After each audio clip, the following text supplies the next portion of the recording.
งมขี้เหงื่อก้อนกับป้อยเลยนะป้อยธรรมชาติเลยเป็ดนะไปใส่หม้องแล้วก็ได้โต๊ะเดียวไปเอาน้ำก็ต้องใช้เหือเนาะ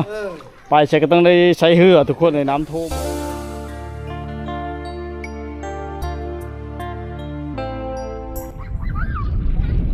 ครับทักทายสวัสดี FC ทุกคนนะวิดีโอนี้ฮะก็มาอยู่ที่หมู่บ้านตุ้มแย่เมืองชนบุรีแขวงชนเขตทุกคนนำภาพพี่น้องมาติดตามสถานการณ์น้ำท่วมน้ำท่วมนี่หลายบ้านขนาดในเมืองชนบุรีนี่พี่น้องเลยหลายหมู่บ้านเนาะผู้ตั้งแต่ชายแดนเมืองจำพรเนาะ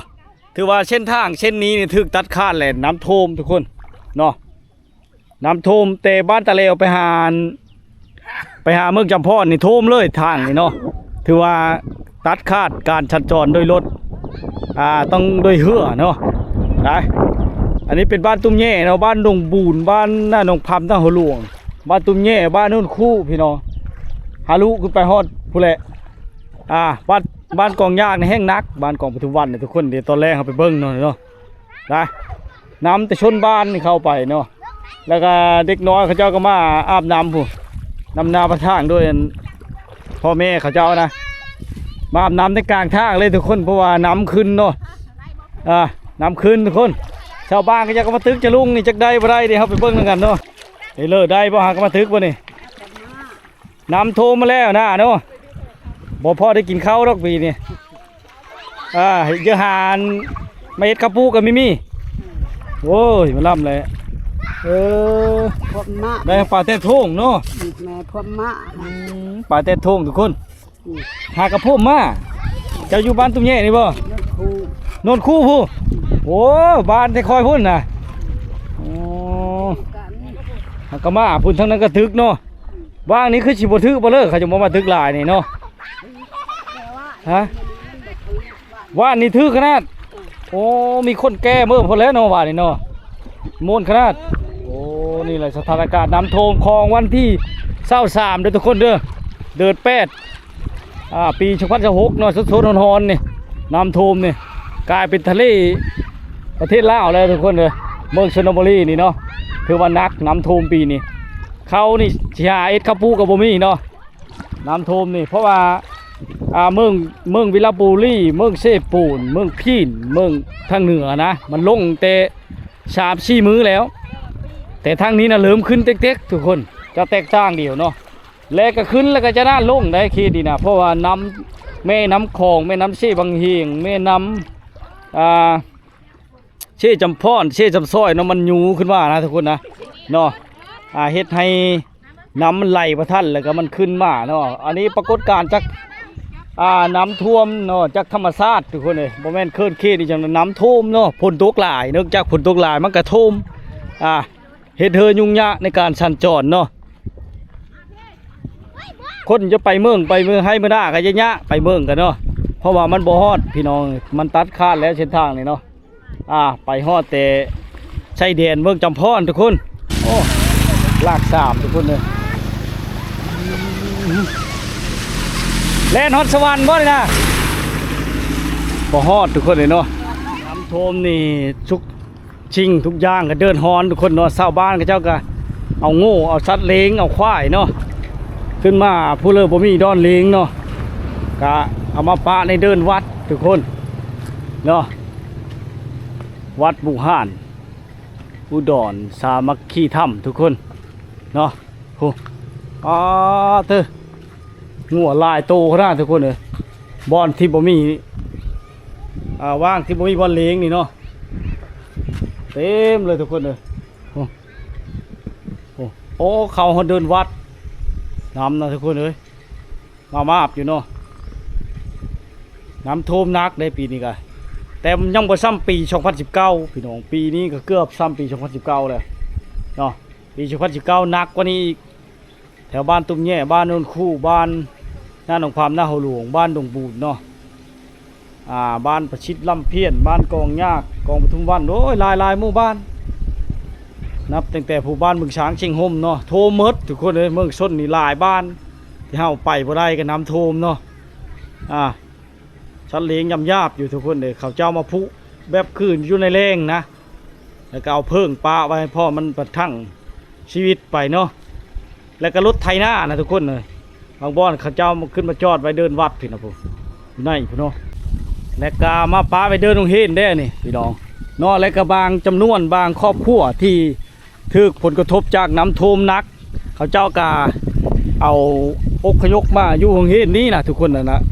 รถสองสามคันนะผมถือว่าอยู่ในโรงเรียนนี้โรงเรียนประถมเนาะบ้านตุ้มแย่ทุกคนหรือว่าไปอยู่โรงเรียนประถมบ้านนนคูเนาะเพิ่นก็จัดสรรเนาะแล้วก็เขาเจ้าก็เฮ็ดเป็นลักเป็นแรงวันนี้นี่แล้วก็เอาเพิ่งให้มันกินเช้าเที่ยงแรงแบบเป็นคาบไปเลยทุกคนเนาะพ่อประทังให้น้ำลงแต่น้ำขึ้นนี่แต่วันที่5ที่6ทุกคนที่เฮาแนมเห็นนี่น้ำขึ้นมันด้านลงได้อยู่เมืองชลบุรีนี่ด้านลงเขานี่บอกว่าถึงเลยนะเยอะเอาเฮ็ดข้าวปูกับบ่ได้เนาะเขตบ้านตุ้มแย่เฮายังท่าอยู่เลยทุกคนเลยเลิกพี่น้อยน้ำท่วมมันเนาะยังท่อบลาดขึ้นทางใหญ่เกือบซ้ำปี2019นะน้ำท่วมเนาะแต่ไข่แด้บ้านนี่นะมันมีเห่อหลายเพราะว่ามีเดินมีหนองนะมีหนองเลยเฮ็ดให้เกือบว่าจะคู่หลังคาเหินมีเห่อเอาเจ้าเฮ็ดทำมาหากินหาปูหาปลาเนาะแต่ก็เลยเวลาน้ำท่วมมันก็ใช้งานได้ดีนะมีเห่อหลายได้ทุกคนเลยเนาะทางที่พี่น้องเห็นนั่นแหละน้ำท่วมนะท่วมจนสุดเร่งเลยนะตั้งแต่เมืองจำพรมาหาเมืองชนนี่ทุกคนเลยกายเมืองชนไปพุ่นอีกเนาะขึ้นทางตะวันออกพุ่นจนฮอดบ้านเชียงห่มบ้านบึงสางชุดที่บ้านบึงสางเนาะน้ำท่วมนี่เนาะบางเฮิรนนี่เขาเจ้าขนเอาหมดแล้วเครื่องของนี่ยังแต่คนจะชื่อจำนวนนึงทุกคนเลยเนาะนะนำมามาบอยู่เขานี่แหละพี่น้องตายมาแล้วเขาเนาะคือว่าภัยพิบัติครั้งนี้นี่ปีนี้เนี่ยลำบากก็ปีที่แล้วนะปีแล้วในน้ำท่วมบริป่านนี้ทุกคนท่วมแล้วก็ลงนี่ท่วมเป็นทิศป่ายเลยยังบ่ลงอยู่เนาะได้กำลังจะใกล้อยู่ตัวนี่ได้ทุกคนเลยวางนี่จักขี้เยอะขี้ยุกเต็มเลยทุกคนเลยได้งัวเขาเจ้าเอาผู้เต็มอยู่แถวนี้ทุกคนเลยเนาะอันนี้จะเป็นใจกลางหมู่บ้านตุ้มแย่เนาะทุกคนเนาะที่เฮาเห็นเนาะน้ำนะบางหลังคาเฮิรนเขาก็จะย้ายเครื่องของออกหมดเลยนะเอาไปลงมาบนท่านเฮิรนเท่าเองก็ยังย้ายออกหมดเลยทุกคนเนาะน้ำขึ้นมารถจักรมอเตอร์ไซค์เขาเจ้าน่ะเล่นสลายอยู่เขาขึ้นมาอยู่พี่เนาะเขาก็ไปจักได้ฮิตนะเปิดเพลงพังเฉยทุกคนเลยได้เปิดเพลงพังไว้สบายจักเช็ดอะไรเนาะมิตรหาปูหาปลาเชื่อม่องที่กระเดินนี่เขาเจ้าไว้เชื่อเบ็ดปักหลายๆทุกคนเลยเนี่ยโอ้เธอเชื่อเบ็ดเพกนี่เบ็ดเพกนะทุกคนนั่นนี่เขาเจ้าเกี่ยมไว้เนาะอันนี้ก็เขาเจ้าแก้พึ่งมาแต่บอนอื่นเนี่ยบอนเขาเจ้าก็เกี่ยมไว้เฮืองูเฮือควายชัดเลี้ยงเขาเจ้านี่เนาะเต็มขั้นรถไถทุกคนนะไฟพิบัตินำท่วมทุกคนเอ้ยสะเทือนหอนเนาะ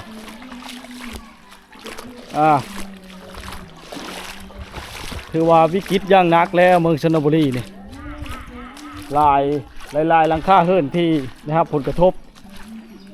ถือว่าอึดเข้าแน่นอนแล้วปีนี้ทุกคนเลยมันไม่ได้เข้ากินเนาะ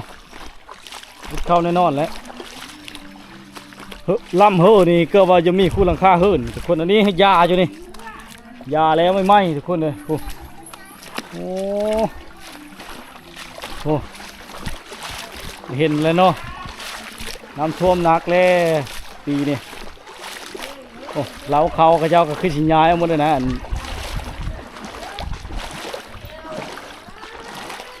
ธนากาชิแมนไปเกือใกล้บ่นะเกือใกล้บ่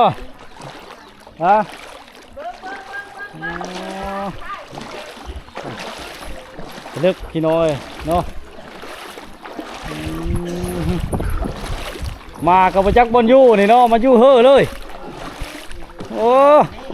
จะนอนอยู่เฮ่อแล้วมันกับบ่ไปนั่นเจ้าของเนาะบ่ได้ใช้มองบ่ได้บ่ไปได้บ่เว้ยมันโผล่ มันพ่อง น้ำพ่องแห้งแล้วก็ยันเฮือลม ออกไปนอกนี่ได้ บอกว่านี่มันเลยวางกว้างล่าเลยอยู่แล้วก็เอาอยู่ปวกอยู่เพื่อนกันพ่ายกับบอยาแผ่นี่ โอ้ชาวบ้านเขาเจ้าก็บ่ได้ไปเฉลยเนาะอยู่แถวนี้แล้วเนาะกาเกียมยันน้ำขึ้นตื้มเนาะพี่น้องเชื่อว่ามีคู่ราคาเฮิรนได้ชาวบ้านเขาจะอยู่นะไผ่เขากระตัดแล้วนี่เนาะยังอยู่เนาะยังใช้ได้อยู่ยังใช้ได้อยู่โอ้เถอะแต่ว่าพวกใดพวกยังบ่กล้าใดแล้วนี่เนาะบ่กล้าได้ยังมันสดยังมันช็อตเลยอยู่ในน้ำโอ้อยู่ในน้ำเลยบาดนี่ชีวิตติดน้ำ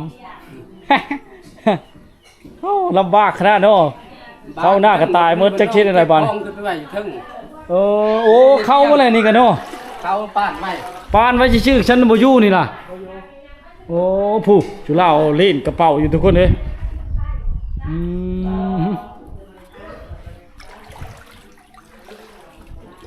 ยังบ่ซ้ำปี2019ด้วยนี่เนาะยังปีนั้นเชยอยู่บ่ได้แล้วพากันปบมาแล้วนี่พี่ของสั่นช่องหดผู้เทิงผู้เทิงทุกคนเลยเนาะ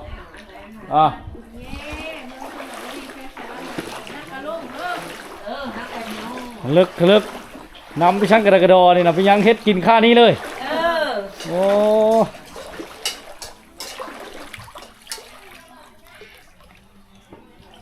ชุมลานกับไปใช่ชุมลานนี่กันเนาะแล้วอยู่น้ำแม่อยู่น้ำแม่ข้าวให้กินข้าตีงเลยโมเฮ็ดข้าวที่อันที่ไปเฮ็ดแล้วก็รู้เฮ็ดกินไปเลยเนี่ยนะหัวจิโร่ได้จิโร่เก็บเอาน้ำแกงนี่ว่าลืมไปขุดแมนพอจะแก้ไข่ไปเนาะเมื่อกินปลาแล้วไปยักปลาทึมองได้อยู่บ่กระบอกได้ร้ายกระบอกได้ร้ายได้อยู่ก็ได้กินมันการน้ำเครื่องและขนเครื่องขนคลองเนาะแม่หมดเต็มหมดเครื่องปลาเอาขึ้นไปเทิงคุณเมื่อแหละเครื่องน่ะโอ้โหเจ้าพี่น้องบริเบิ้งเลยนี่กะเต็มอยู่เทิงบุญเนิร์ดน่ะแบ่งนี้แล้วเมียนน้ำตาลลูกไทยบ้านเท่านี่บ่ขึ้นยุงเห็นน่ะพูดเรื่องเขาอยู่ทุกคนเฮิร์ดอยู่ชุดมันโทมเลยนี่เนาะท่วมแล้วกระแดลูกน้อยอันนี้กระโทมเลยได้นี่ก็ได้มันกระโทมนั่นนี่โทมบ่หมดชื่อเนาะเต้าพี่น้องไปพากับปากกาใส่แล้วนี่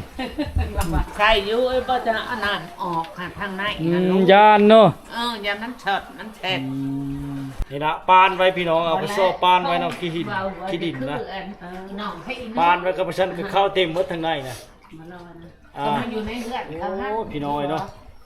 ลำบากหลายบ้านตุ้มเย่อะไรกันเลยเนาะสถานการณ์น้ำท่วมก็คือว่าอะไรทุกคนเลยยังบ่ฮู้ว่ามันจะขึ้นตื้มหรือเปล่าเนาะเพราะว่าถ้าฝนตกลงมาเนี่ยก็ขึ้นแล้วนี่เฮ้ยเจ้าบางกับเจ้าก็อนามัยคือก็ได้น้ำมาทันลงเนาะกลัวให้มันออกอย่ามันขาดน้ำเพิ่มมันอยู่ได้เนาะโอ้ลมแห้งได้แถวนี้เนาะมันเพิ่งแห้งจนอนามัยโอ้บริยูเลยนี่เนาะจนหิวนอนเพราะได้คนเครื่องช่วงนึงอะเนาะ2-3 มื้อน่ะคนขึ้นได้คนขึ้นเทิงคนขึ้นได้จังมื้อแหละ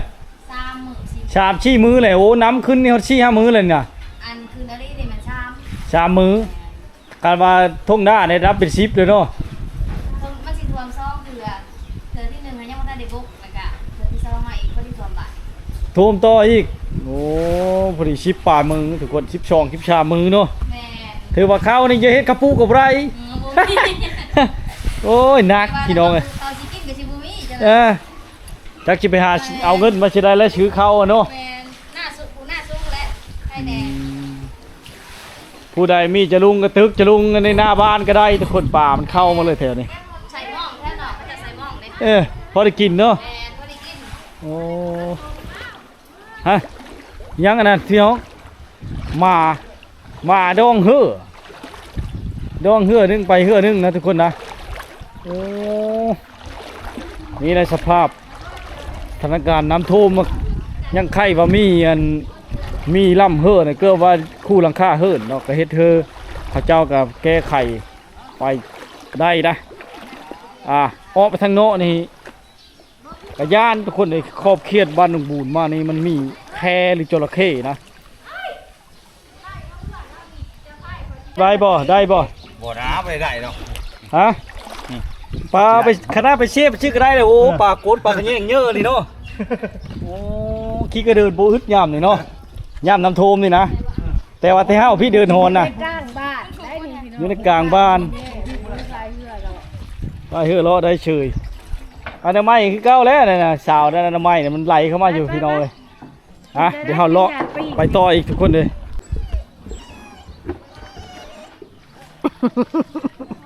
อย่าได้เหือหัวได้ปะ บัดได้เหือแล้วบัดไปบ่ได้บัดนี้ นี่ได้สภาพเหตุการณ์น้ำท่วมที่บ้านตุ้งแย่เมืองชลบุรีในครั้งวันที่23ทุกคนเลยเดือน8ปี2026นะเนาะมามันจะไปกับไรนี่นะไปเฮ้ย บ่ได้มา ไปน้ำเดียวบ่เฮ้ยโตขึ้นทางกลางเด้อ ขึ้นมา ขึ้นทางกลางเด้อ มาบ่ลืมทุกคนน้ำยานเนาะอ่ะ มันสิขึ้นหรือบ่ขึ้น นี่แหละสภาพเหตุการณ์น้ำท่วมอยู่คนผู้ทางด้านการน้ำไหม้อยู่ทึกอยู่นะพอจักขี้เก็บแมงงอดขี้ล่อขี้หน้าตักกระโตกกระเตนจักอิหยังยาในสารพัดซัดมันก็ขึ้นมาทุกคนนอนกระเวงเนาะเพราะว่ายานงูเงี้ยแค่กระป๋อมมีสารพัดเลยนะแถวนี้นี่เริ่มพลิกเอวเลยได้น้ำนะทุกคนเลย เหือบริหัวประจาน พระเจ้าบอกโอ้โหชีก็เป็นหกชีหางเลยทุกคนเป็นหกชีหางแล้วหกชีก็ได้ภาพเหตุการณ์น้ำท่วมคือเป็ดไก่เขาเจ้าคังอยู่เทึ่งตีงทุกคนเลยคังอยู่เทึ่งตีงเนาะนี่เนาะเป็ดไก่เขาเจ้านะคังอยู่เทึ่งตีงเลยทุกคนหยาบอยู่เนาะโอ้นับเข้ามาได้พี่เงียบสงบทุกคนเนื่องจากว่าเขาเจ้าย้ายเอาไปเมื่อไรนะแถวนี้นะน้ำลึกนับมาว่านี่เพียงข้อเลยนะเบิ้งโอ้เพียงลึกทุกคนเพียงลึกคอยเนาะกลายเป็น ผู้ใดอยู่ถึง บ้าน เฮือ ล้าง น ครึ่งนึงเลยทุกคน ลงแต่เฮือนบ่ได้ ได้ช่างกินเด้นะอ่า คือแซ่บ กลายเป็นบาดาลเลยพี่น้องครึ่งนึงเลยนี่นะโอ้ น้ำแห้งเด้อออกไปหอดเนาะ ลมชัดแห้งนี่เนาะจะ กรับ อ๋อเป็นตะยานทุกคนเลยนำโคมนักขนาดนะบาตุเย่นะลึกปีนี้มันโทมนี่ชี้มือนี้แล้วพี่น้องชี้มือนี้เลยนะโทมบานเนี่ยนะเฉพาะโทมหน้าเนี่ยมันโทมครั้งนึงแล้วมันมากครั้งที่สองพอดีเป็นชิปปลายมือเลย12 มือทุกคนเรานี่คืดเอาฮอด2 มือเนี่ยผมมีอย่างเลยได้ทุกคนเลยโอ้พื้นแห้งดีนี่นะโอ้เจ้าเฮ็ดกันแหละทุกคนเดี๋ยวเราไปเบิ่งกันเนาะชาวบ้านเขาเจ้าโอ้ยังอยู่เลยทุกคนเลยเป็นห้องเฮือนห้องชาติเลยไปเชื่อได้นี่ เฮ็ดอีช่างเด้ มาที่เลยนี่เนาะอันนั้นไม่โอ้โหคนทางนอกมันเอาพื้นแห้งอยู่ น้ำแห้ง บอลคนเล่มาเลาะเบิ่งนี่แหละมาเลาะเบิ่งพี่น้องน้ำท่วมอยู่แนวใด ไปกันเนาะขันฉันอีไปแล้วนี่ลืมไปเลยเนาะ มาเลาะเบิ่งเจ้าและสิชงไปให้เจ้าแก้วเบิ่งนี่ มันลึกเฉลยนี่ จักหน้อยก่อน แถวนี้เนี่ยไฟฟ้านี่คือจริงมันใช้งานอะไรนะเนาะพี่คงพี่ เอาเจ้าเฮ็ดอีหยังหน้าทอดแล้วบ่พื้นไฟบ่งุ่มขี้เหงื่อ โอ้น้ำเพ่งเอิกพูดเลยเนาะน้ำเนาะเพ่งเอิกน้ำน่ะบ่คนญาติน้ำอันบ่มีแค่มาที่แถวนี้นะ เอา บ่มีนะมันบ่ขึ้นมาพี่เนาะ พูด ได้มันไกลเสด็จลงพี่น้องเลย เฮ้ยผู้เข้าไปตารางผู้ไป ไปบ่ได้แล้วมันฆ่าแล้วเลยว่า เอาเราบอกให้ไปผู้ ไปกันไปบ่ได้ไปเบิ่งละอนามัย ละลุ่มแห้งทำนี้ว่าจะเอาไปท่ายให้พี่น้องเบิ่ง เลาะไปหาเจ้าผู้แล้ว ไปถามเบิ่งก่อนไปถามเบิ่งชุกถูกซำได้เฮ็ดแนวใดอยู่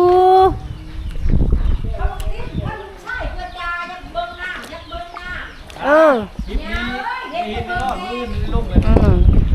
คลิ ลิปนี้ฝากถึงไทบ้านตุงแย่เมืองชนบุรีแขวงสะหวรรณเขตเด้อพี่น้องเด้อไปขึ้นฮอดบ้านขึ้นฮอดเฮือนแกทักทายเข้ามาเด้อน้ำท่วมเบื่อมอยู่นี่เบิ่งดูเป็นทะเลแล้วเฮ็ดอีช่างอยู่เด้เอื้อยใหญ่เฮานี่อยู่นะได้ ได้ปลาบ่ น้ำท่วมบ่ได้ บ่มีเวลาไปบ่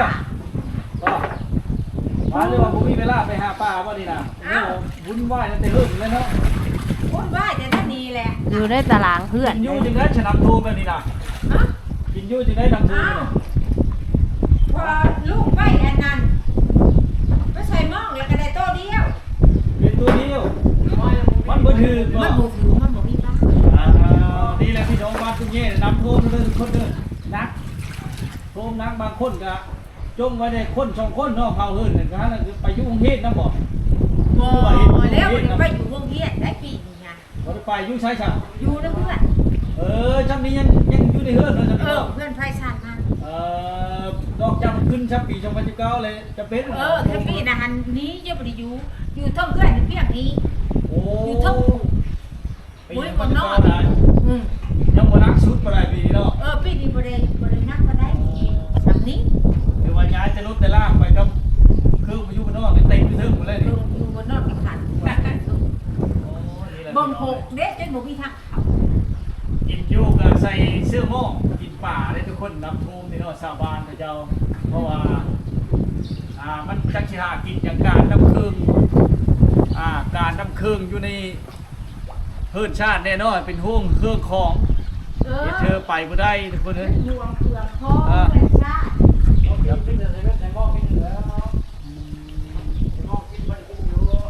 นี่แหละพี่น้องใส่หม้อหาป่าก็ได้กินไปกระทั่งพ่อน้ำลง บัดมือนี่เด้กินข้าวกับยังมือนี่ มื้อนี้กินข้าวกับป้าล่ะ กินข้าวกับป้า ป่าเลยป่าเนาะ เออ มากับป่าให้ทุกคนเลยพอแต่เขาคือหน้าจะตายเหมือนฉันให้เริ่มมันก็ ได้ ตายแล้ว ปีนี้เขามีพวกโก้ โตเพิ่งนี่ยังบ่ยักเนาะ โอ้ยแล้ว อยู่ว่าบ่มีความหวังได้จักซอบเลยจะเฮ็ดกับปู่กับไรบี ว้าบ่มี เดือนนึงขึ้นแล้วก็วิทย์ตัววิทย์แล้วเพราะว่าถากันผู้ที่มาลูก ขี้นิ้วเต็ม มันยังบ่ทันได้ว่าโศกเธอแล้วนี่หากวันที่23นึงนี่2เดือนแล้วเดือน8 ช่องเถือ มันสิขึ้นนี่นี่น่ะ แล้วเอาขึ้นมาช่องเถือแล้ว มันจะขึ้นตลอดเลยนะนี่นี่บ้านคนทุกบ้านตึ้งมันเอาไว้ได้นี่พี่น้องเราพูดบนเครื่องของยันอะไรนะให้บอกว่าเท่านั้นนะเราเป็นพวกเครื่องของยันมันที่มีแล้วพี่น้องเอ้ยไม้ต้องครอบตาเนาะไว้ให้ทื่นหินชา เอาเช้าได้นะฮะ มันเนี่ยมันรายการอนามัยที่เยอะที่ยุ่งอ้อนี่อันนี้ไม่ได้อ้อเพราะนี่มันฉลาดอยู่เนี่ย เอาออกแล้วเปิดชิมาเอาออกอย่างนี้แหละ ออกบ่เบิดจะเกลืออยู่ในตารางเฮือนเด้อพี่น้องอันนี้เบิ่งดูนี่น้ำเบื่อมอยู่นี่ เนาะลังกาบางเฮิร์นกันได้ย้ายหนีเลยทางนอกคุณนอก ไปทักทายอัน น้องพี่น้องเลยเนาะ กูกินข้าวอยู่เทั้งเฮือน นี่แหละความลำบากของชาวบ้าน ไปปะเด้อ ใส่ อยู่ดีมีแห้งเด้อยายเด้อ ใส่หม้อป่าแล้วทุกค ว่าน เจ้าหันมาแต่บุก พ่อประทังไป เอ้าวัดอันเดี๋ยวมึงหลังไม่ได้อีกดิ วันที่หนึ่ง ได้ทุกคนเลย วัดหอเขาเจ้าหันมาอีกบ่ มันโดนไป3-4 มื้อ บ่ได้พัก เราบ่ฮู้ว่ามื้อใด บัดห่อข้าวนะบ่ได้พัก บ่ฮู้ว่ามื้อใดมันสิลงทุกคนเพราะว่า เพิ่นมีเหือจักบักใหญ่ได้ น้ำยังบ่มีว่าถึงว่าสิลงนะ ผู้เบิ่งดู มา เบิ่ บ้าง ว่า น้ำพริกเอิ้น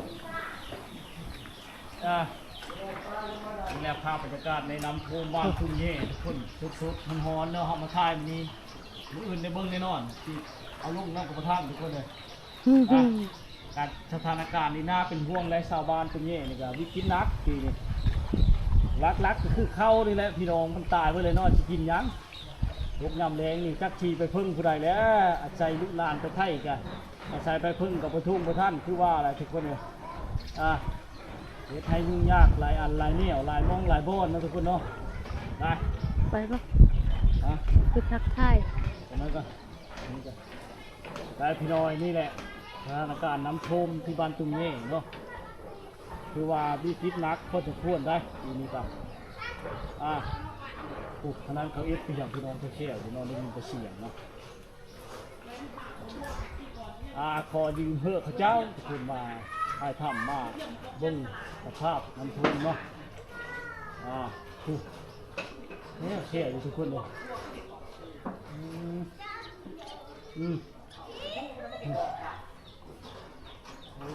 ถือว่าท่วมนักนะผู้เลินมุ่งชังกะชีตั้มๆนะมุ่นมดทุกคนเพื่อน้ำลงมันพึงเนาะพากระเด็ดพี่เลยได้แช่อยู่นี่นะเครื่องติ่งอยู่เทิงผมเนาะเบมเบไม้ไก่กา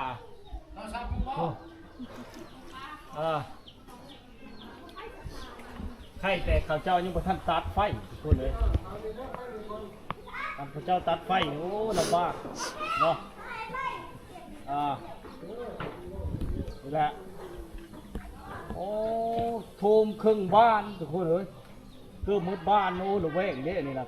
ขอนนี่นะแค่ เพราะว่าระแวงเลยทุกคนเพราะมันไม่ได้ไก่แต่บ้านหนึ่งหมู่เนาะที่บ้านหนึ่งหมู่มีแค่เฮาปากกาไปท้ายถ้ำเนาะยันแค่แต่ในบริเวณหนองกุดว่างแค่นะทุกคนมันมีแค่หลายนะเดี๋ยวจระเข้นะทุกคนเนาะลึกโทมนะทุกคนเลยประเภทนี้นะไปก็เนาะใช่ไปเพื่อฮะมันเราก็สิออกมาผิดแล้ววะทำไมโทมครับโทมแน่โทมเทสโทมว่านะพี่น้องเป็ดขึ้นอยู่แต่หลังคาเฮิร์นพี่น้องเลยปุ๊บใช่ผู้ต้นชายพี่นะเป็ดนะขึ้นอยู่แต่หลังคาพุ่นนะพี่จะแม่ก็จับบ่ท่านทุกคนมันก็ท่านหั่นได้นะเต็มอยู่แต่หลังคาทุกคนเลยขึ้นไปหากินแมงไม้แมงตอกครับชาวบ้านชิงอย่างต่างๆแล้วน้ำท่วมเลยหลายบางคนก็เอาบ่ท่านได้บางคนก็ปล่อยไปเลยแถวน้ำนี่แหละทุกคนเลยเป็นนันเป็ดป้าเลยเป็ดธรรมชาติว่ามันหาไปอินนี่จะเป็นพวกเลยเขาเด้อไว้แล้วไปเลยจ้ะไปสิเลยดิมาจะไปขอเข้าห้องน้ำค่ะเจ้าอาศัยไปเพิ่งแล้วดูนี่ขมั่งเนาะมาแต่ขอเข้าห้องน้ำมาซัดน้ำท่วมแห้งพี่น้องเอ้ยไปเข้าห้องน้ำก็ยากบัดนี้ยากเคยมีห้องน้ำก็บ่มีเนาะลำบากแห้งลำบากที่เป็นน้ำท่วมทุกคนเลยนี่แหละสภาพน้ำท่วมพลอยู่ทั้งภายในและต่างประเทศแล้วพวกมันชมน้ำดีทุกคนเลยสภาพตุ้มแย่เมืองชลบุรีเนาะเป็นชนเขตในตอนบ่ายของวันที่13เดือนเมษายน2026ทุกคนน้ำท่วมนี่เกือบหมดบ้านมันท่วมเลยทุกคนเลยเรืออยู่ทางลุ่มไปเลยแต่กี้มันก็บ่เคยท่วมเนาะมันหากท่วมมันอยู่ที่2009นั่นหนักแต่กับปีนี้อีกแล้วเริ่มหนักอีกแล้วแต่บ่ซ้ำปีก่อนๆนั่นทุกคนเนาะว่าอะไรเนาะแต่ว่าเขตนี้ยังใครว่ามีนะทุกคนมีเฮ้ยเจ้าว่าคุณค่าเฮ้ยสภาพนะพวกลูกเป็ดไก่พวกตอนนั้นลิ้นน้ำเชื่อเห็ดอีหยังเด้เต็มอยู่แซวอยู่กินข้าวกินน้ำกับพี่ช่างเด้ได้มองบ่ได้มองได้ปลาเลยเนาะแนวกินนะคือว่าปลาเป็นรักทุกคนเลยมันหาชื่อกับไรใครกับท่านแล้วมันขมั่งเลยเนาะเหลือพี่น้อยภาพเหตุการณ์น้ำท่วมเนาะ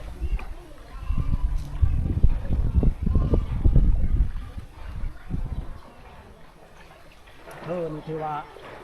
ยูกระโตนโหคันไดได้นะทุกคนนะของเจ้านะ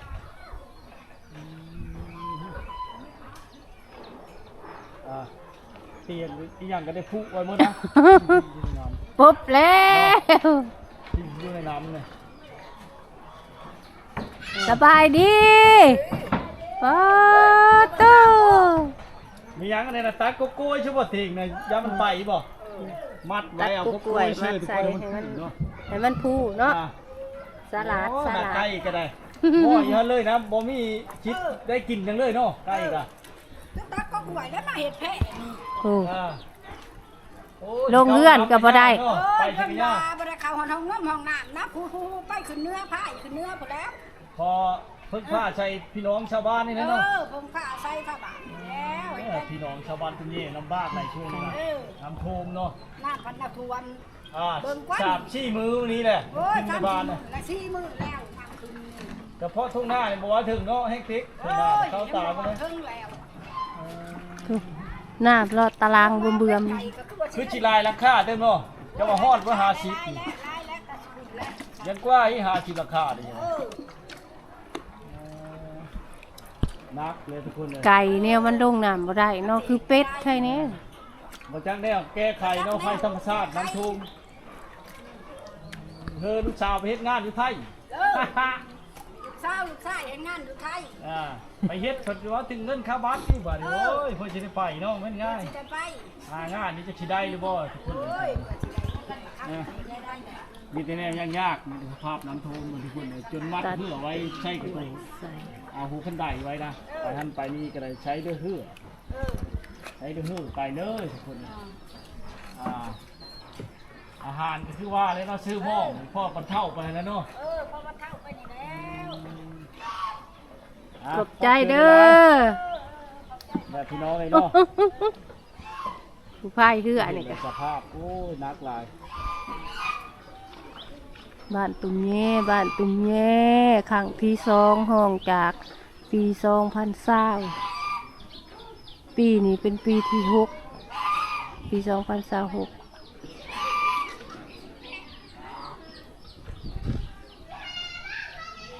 อ้าว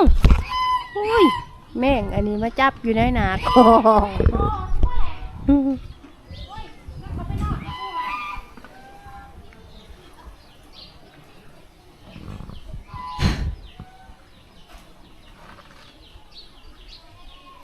ปลาน้ำไม้ก็แล้วอยู่นี่เนาะแล้วมันเป็นแล้วมันไหลมาเลย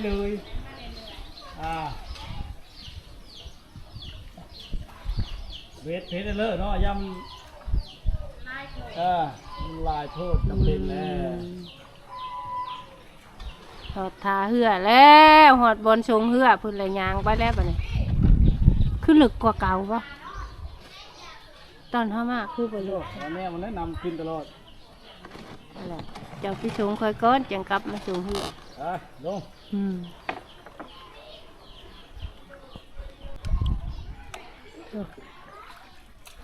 ไปใช้กระลำบากเนาะยามน้ำท่วมเนาะยากไปเมดชุมงชุบอนช้ำมาดำพันเอาขี้เยอะขี้ยุกเอาเนี่ยปืนขึ้นมาอีกบาทนี่จะไปใช่นี่ไปหากินบ่ ไปเอาน้ำมา ไปเอาน้ำก็ต้องใช้เหือเนาะไปใช้ก็ต้องได้ใช้เหือทุกคนในน้ำท่วมหมดเลยนะไปเอาน้ำกินนี่ละว่ะทุกคนเลยน้ำกินน้ำใสเนาะ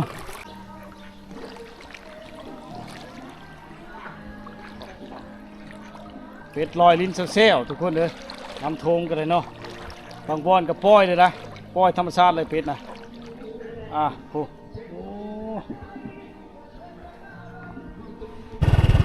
หลังจากเขาออกมาแต่บ้านตุ้มแย่แล้วนะทุกคนนะอันนี้เป็นชายแดนบ้านตุ้มแย่กับบ้านนนคูเนาะมันกระโทมคือกันทุกคนชาวบ้านเขาเจ้าก็เดือดร้อนคือกันแถวนี้เนาะ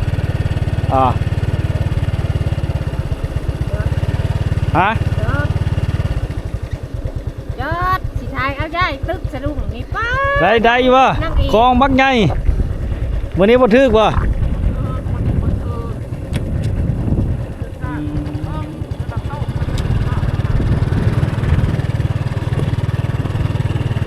จนแช่คล้องไว้นี่เนาะ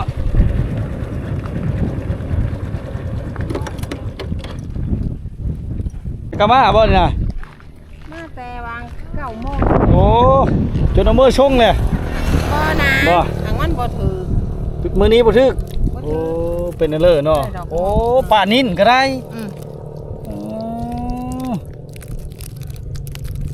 งามลีป่าเนาะใครท่อบ่ได้หลายสิเนาะมันได้หลายสิคักกะลีนี่แหละพี่น้องเอ้ยความหวังของชาวบ้านกับน้ำกระทุ่มหน้าอะไรก็เป็นจังนี้ก็มาถึกจะลุงเนาะบ้านนี้ได้หลายบ่ ได้ถ้วยหนึ่งวัน ถ้วยหนึงไข่ก้อนมื้อนี้แน่ ใครถ้วยปัก มีได้เจ็บกระโตบ่นี่น่ะย่อน่ะ เจ็บกันนะ โอ้ยบ่ได้ละเม้อเลยเอ้ย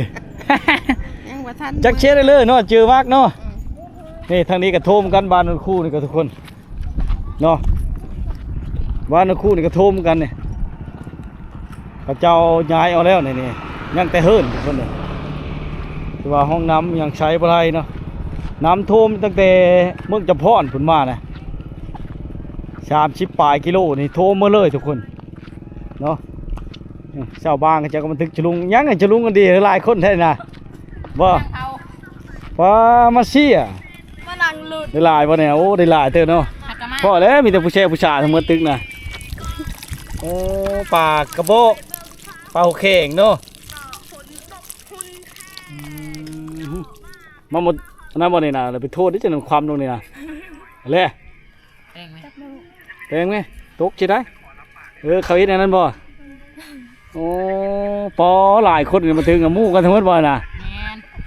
มาทา จะลุงกันเดียวนะมาท่าเชี่ยบ้านนี่ก็มาบ่ วันนี้มาลิน มาเล่นมันนี่มาตึกอะไรบ่จักในเอ็ดเลยเนาะน้ำท่วมหน้าเลย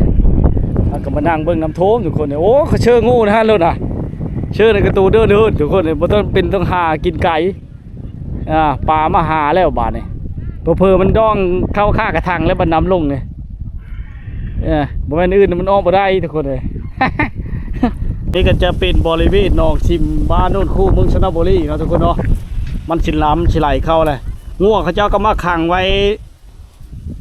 สถานที่คือว่าแหละนี่ก็ครอบเขตบริเวณวัดเจ้าเชตือเนาะมันเป็นหนองชิมตะเก้าทุกคนทางนั้นเขาเจ้าตึกจะลุงอยู่น้ำท่วมหน้าเลยบ่มีที่พึ่งเลยทุกคนเลยคือว่าอะไรลายหมู่บ้านที่เดือดร้อนเนาะปีนี้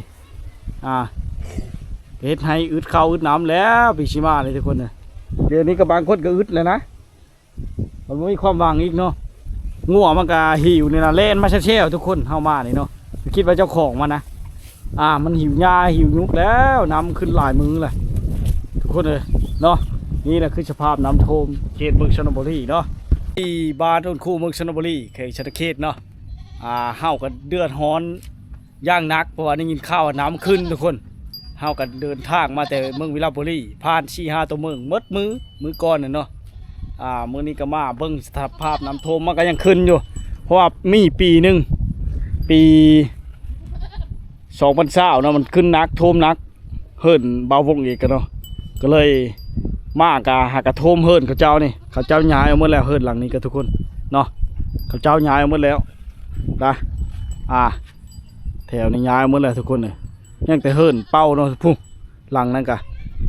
แต่ว่าท่วมบ่หลายบ้านของคู่ท่วมแต่หน้าทุกคนบ้านท่วมบ่หลายปีก้อนนั้นท่วมหลายเนาะปี2019เนาะปี2020 2 ปีเนาะทุกคนเนาะ